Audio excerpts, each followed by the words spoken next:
1 Samuel 23 1-24-22, through the Bible. Chapters 23-24.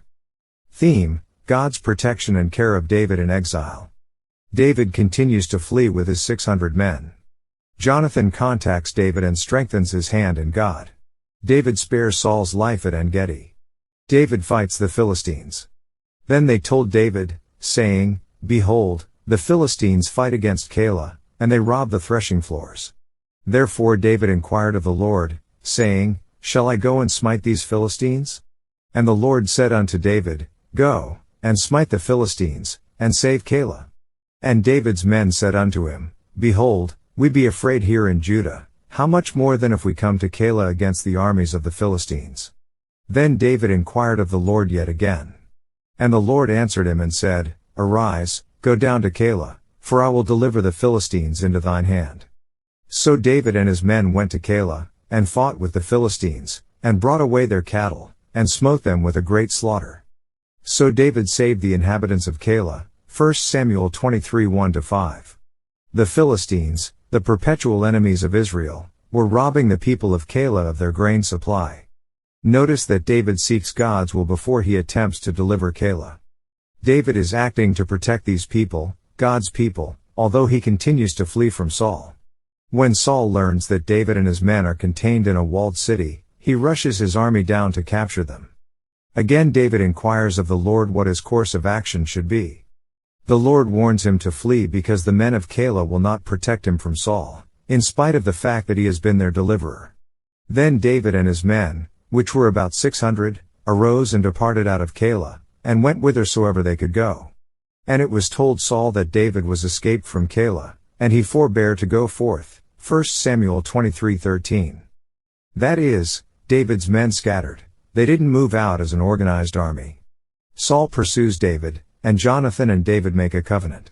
And David abode in the wilderness in strongholds, and remained in a mountain in the wilderness of Ziph. And Saul sought him every day, but God delivered him not into his hand. And David saw that Saul was come out to seek his life, and David was in the wilderness of Ziph in a wood. And Jonathan Saul's son arose, and went to David into the wood, and strengthened his hand in God. 1 Samuel 23:14-16. Notice how faithful and true Jonathan is to his friend David and the things he says to encourage him. And he said unto him, "Fear not, for the hand of Saul my father shall not find thee, and thou shalt be king over Israel, and I shall be next unto thee, and that also Saul my father knoweth." And they two made a covenant before the Lord, and David abode in the wood, and Jonathan went to his house. 1 Samuel 23:17-18. In essence, Jonathan is telling David that Saul knows what is going to happen but is fighting it. Saul is, of course, going against God's will. He is in complete rebellion against God. Jonathan, however, is willing to execute God's will. Jonathan's actions reveal that he is a great man. His attitude reminds me of John the Baptist, who said of the Lord Jesus Christ, "He must increase, but I must decrease." John 3:30. Then came up the Ziphites to Saul to Gibeah, saying, "Doth not David hide himself with us in strongholds in the wood, in the hill of Hachilah, which is on the south of Jeshimon?" 1 Samuel 23:19. Saul is determined to ferret out David and is aided by the Ziphites, who promise to deliver David to him. And Saul went on this side of the mountain, and David and his men on that side of the mountain. And David made haste to get away for fear of Saul. For Saul and his men compassed David and his men round about to take them. 1 Samuel 23:26. Saul has David surrounded at this point and would surely have captured him if Saul had not been called home to fight off an invasion of the Philistines. This reveals God's perfect timing, which again saves David's life. David spares Saul's life at En-Gedi. In chapter 24 David is still on the run. He is being hounded continually by Saul. I think this period of testing in David's life changed him from an innocent shepherd boy to a rugged man who became God's man and ruled over his people.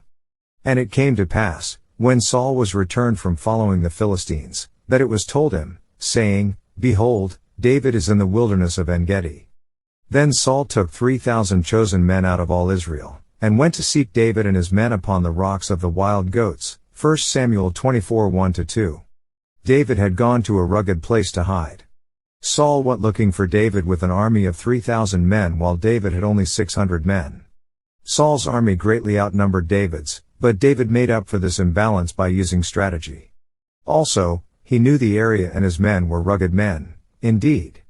And he came to the sheepcotes by the way, where was a cave, and Saul went in to cover his feet, and David and his men remained in the sides of the cave. 1 Samuel 24:3. Saul entered the very cave in which David was hiding and went to sleep. Saul's men were on guard, of course, but they were outside the cave, not inside. They permitted the king to have privacy in order that he might have a good nap. So this is the situation: David and his men, and Saul, are inside the cave. Saul's soldiers are outside the cave. And the men of David said unto him, Behold, the day of which the Lord said unto thee, Behold, I will deliver thine enemy into thine hand, that thou mayest do to him as it shall seem good unto thee. Then David arose, and cut off the skirt of Saul's robe privily. 1 Samuel 24:4. David quietly slipped up to the sleeping king and trimmed off the lower part of his garment. And it came to pass afterward, that David's heart smote him, because he had cut off Saul's skirt. 1 Samuel 24:5. Right away David regretted his act because it would be a source of embarrassment to Saul. Imagine what would happen when Saul awakened, stood up, and found out he was wearing a miniskirt.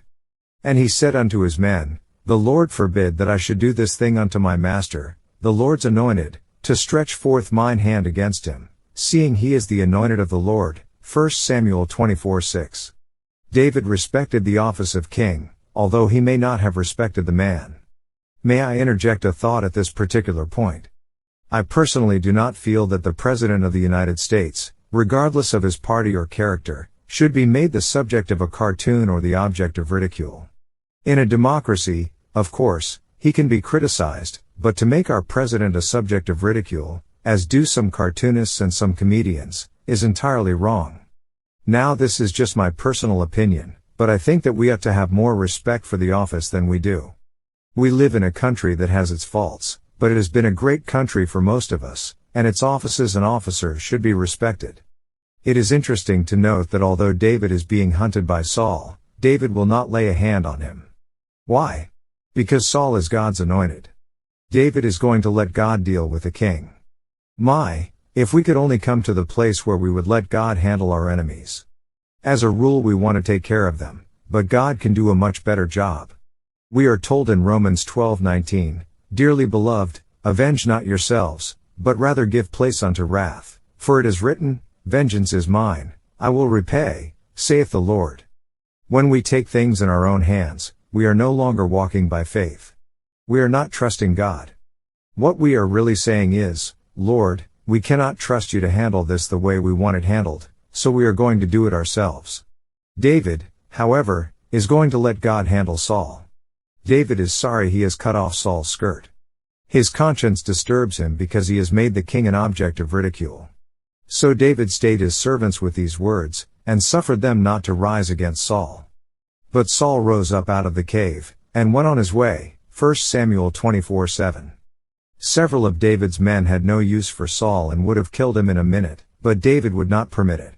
David also arose afterward, and went out of the cave, and cried after Saul, saying, My lord the king.